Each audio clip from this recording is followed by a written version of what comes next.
First ever factory outlet Mukunda jewellers Kukatpally Khammam Kothapet Somajiguda Hanamkonda and Suchitra. నమస్తే రమగారు. నమస్తే జయ.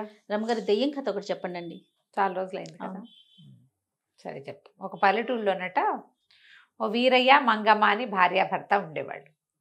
అయితే వీరయ్య చాలా సాధు మనిషి, గంగిగోవు లాంటి వాడు. వీళ్ళకు ఒక కొడుకున్నాడు, వాడి పేరు రాజయ్య. అచ్చు వాళ్ళ నాన్నలేనే ఉండేవాడు. వెనకని చూస్తే వాళ్ళ నాన్నే నడుస్తున్నట్టు ఉండేది. వీళ్ళు ఏదో చిన్న పొలము, చిన్న వ్యవసాయం చేసుకుంటూ బాగానే ఉండేవాళ్ళు. ఒకనాడు పొద్దున్నే పొలం వెళ్ళిన వీరయ్య సాయంకాలానికి శవమై తిరిగి వచ్చాడు. పాప పాము గరిచి చనిపోయాడు. చనిపోయేసరికల్లా ఇక ఇంటికి తీసుకొచ్చారు. లేకపోతే ఏముంది పాపం, బాధపడతారు, ఇంక చేయగలిగేది ఏం లేదు కదా. ముందే తెలిస్తే ఏ మంత్రమో మా ఇంకోటో తావిదో కట్టించే వాళ్ళు ఏమీ రాలేదు, శవమే వచ్చింది ఇంటికి. సరే ఏడ్చి ఏడ్చి సమస్యలిపోయిందట మంగమ్మ. వాడి తీసుకెళ్ళిపోయారు. ఈ సమస్యలిపోయి ఉండి ఇట మంచానికి ఆనుకుని అలా పడున్న మంగమ్మకి ఒక పెద్ద పీడకలు వచ్చింది.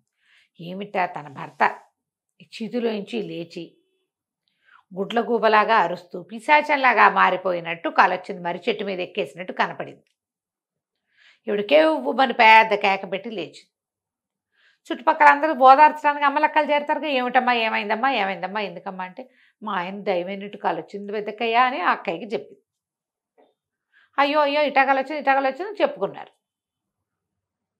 వీరయ్య చచ్చి దయమయ్యాడు పాపం అని కూడా చెప్పేసుకున్నారు. అయిపోయి ఇది జరిగిన 3వ రోజున శ్మశానం దగ్గరున్న మర్రి చెట్టు మొదట్లో ఒక వ్యాపారి ఇంచుమించుగా శోషొచ్చి పడిపోయి చచ్చిపోయినంత పని అయ్యి గుడ్లు వెనక్కి వెళ్ళిపోయినట్టుగా ఉన్నవాడిని ఒకరిని పట్టుకొచ్చారు ఊళ్ళో జనం. ఆ వ్యాపారి ఎవరు?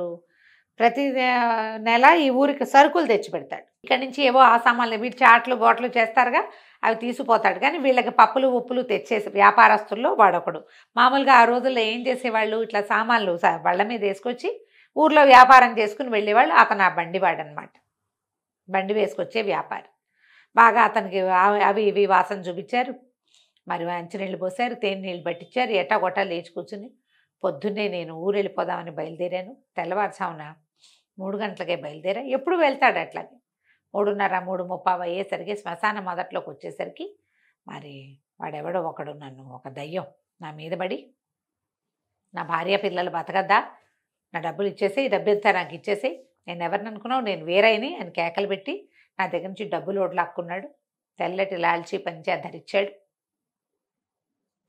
భయంతో నాకు స్పృహ తప్పిపోయింది అని చెప్పాడు. చెప్పేసరికల్లా ఊళ్ళో వాళ్ళు ఆశ్చర్యపోయారు. అమ్మా, వీరయ్య తన పెళ్ళాం పిల్లల్ని బతికించడం కోసం ఇంత పని చేస్తాడా అని అందరూ మంగమ్మ ఇంటి మీద పడి వీళ్ళంతా సోదా చేశారు. లబో దిబోమని ఏడ్చింది మంగమ్మ. మా ఇంటో అట్టది ఏం జరగలేదు అని. ఏమీ రూపాయి దొరకల. జనాలంతా అదోలా చుట్ట మొదలుపెట్టారు మంగమ్మని. మొహం తిప్పుకుని వెళ్ళిపోయేవాళ్ళు. బిక్కమొహం వేసుకుని ఏడుస్తూ ఉండేది ఈవిడ. కొద్ది రోజులు పోయాక ఒక భార్యాభర్త ఎవరో పై ఊరు నుంచి వస్తూ ఉంటే ఆవిడ మెడలో నగలున్నాయి. ఆ వీరయ్య దయ్యం వాళ్ళని అటకాయించి ఆ మొగుడిని కొట్టి, ఇప్పుడు ఈ నగలు మా ఆవిడ పెట్టుకుంటే చాలా బాగుంటాయి, నేను ఎవరిని అనుకున్నావు వీరయ్యని అని మెడలో ఇంచి నగలు గాజులు చెవులో పీక్కున్నాడు. మొత్తం తీసేసుకున్నాడు. ముక్కుకున్న బేసర్తో సహా తీసేసాడు. ఊళ్ళో వాళ్ళు తెలిసిపోయింది. వాళ్ళు అబో దిబోమని ఆ మొగుడు పెళ్ళాం ఏడుస్తూ నగలన్నీ వీరయ్య దయ్యం లాక్కుపోయిందని చెప్పారు. దెయ్యం మీద కంప్లైంట్. మరేం చేస్తారు, దయ్యాన్ని వదిలించాలి కదా. అక్కడి నుంచి ఏం చేశారు, తెల్లవారేసరికి అందరూ మంగమ్మ ఇంటి మీద పడ్డారు. ఇల్లంతా సోదా చేశారు, తవ్వారు, తుడిచారు, పీకారు, లాగారు. ఏమీ లేవు. పాపం ఏడుస్తూ కూర్చుంది మంగమ్మ. అయ్యో సాధువు గంగిగోవు లాంటి వాడు వీరయ్య ఇతడు దయ్యమయ్యాడని ఇట్లాంటి వార్త వచ్చిందే. పైగా అసలు అతడు ఒకళ్ళు సొమ్మాసించే మనిషి కాదు. బతికుండగానే ఏనాడు ఆశించిన వాడు చచ్చాక ఎందుకు శాసిస్తాడు? ఎక్కడికో లేచక పోయింటాడు, ఇక్కడ ఎందుకు కూర్చుంటాడు? ఇక చాలా దుఃఖపడి ఏమనుకుంది, ఆ మొగుడు వీళ్ళు అన్నారు, మీ ఇద్దరు ఈ ఊరు ఖాళీ చేసి వెళ్ళిపోండి, మీకోసం నీ మొగుడు దయ్యమయ్యి ఇట్లా ఊళ్ళో జనాలందరినీ పీడిస్తున్నాడని తెగ తిట్టిపోశారు. ఈవిడ అనుకుంది, అర్ధరాత్రి వెళ్ళి మొగుడు దయ్యం కనపడుతుందేమో వాడితోటి మాట్లాడదాం, ఇట్లాంటి పని చేయబాక, నువ్వేమీ ఇవ్వక్కర్లేదు, నేను పిల్లాడు ఎట్టగొట్టా బతుకుతాము, ఇట్లా ఊళ్ళోంచి వెళ్ళగొట్ట ఎలాగా చేయబాక అని చెబుదామనుకుంది. అర్ధరాత్రి చిన్న లాంతర్ పుచ్చుకుని వెళ్ళింది.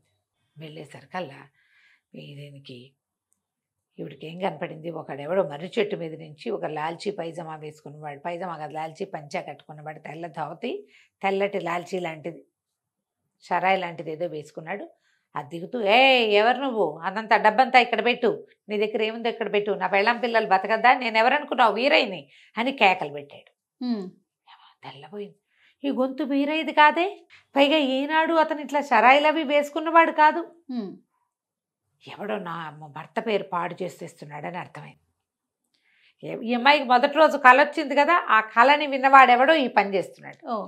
ఇంటికి వెళ్ళిపోయింది, కొడుకుని నిద్ర లేపింది. ఒరే నాయన, మీ నాన్నగాదురా దయ్యమైంది, ఎవడో మనిషేను, వాడి గొంతు ఏదో వేరే గొంతు, మీ నాన్న గొంతు కాదు, పైగా దయ్యం నేను వీరని అని ఎందుకు చిరునామా చెప్తుంది ఎంతసేపు అని చెప్పి, నువ్వు మనం ఎట్లాగైనా వీడు ఆట కట్టించాలరా, ఊళ్ళో నాన్నకి చెడ్డ పేరు వచ్చేసింది, మన నిలవనివ్వకుండా చేసేస్తున్నారు అని చెప్తే, సరే వీడు ఏం చేశాడు, మర్నాడు రాత్రి చీకటి పడేసరికల్లా సాయంకాలం వీరయ్యలాగానే ఒక లాల్చి, ఏ మనిషిని చూసారా వీళ్ళు, పంచా లాల్చి ధరించి కొంచెం తెల్ల రంగు పూసుకున్నాడు జుట్టుకి. దూరం నుంచి చూస్తే వీడు వీరయ్యలాగానే ఉన్నాడు, వాళ్ళ నాన్నలానే ఉంటాడు. వాడు మర్రి చెట్టు త్వరలో కూర్చోమని వాడికి రొట్టె అపచ్చి చేతిలో పెట్టి అక్కడ కూర్చోబెట్టి, రాత్రి మరి ఆహారం కావాలిగా, వాడు అక్కడ కూర్చుని ఉన్నాడు మెలకుగా ఉండి.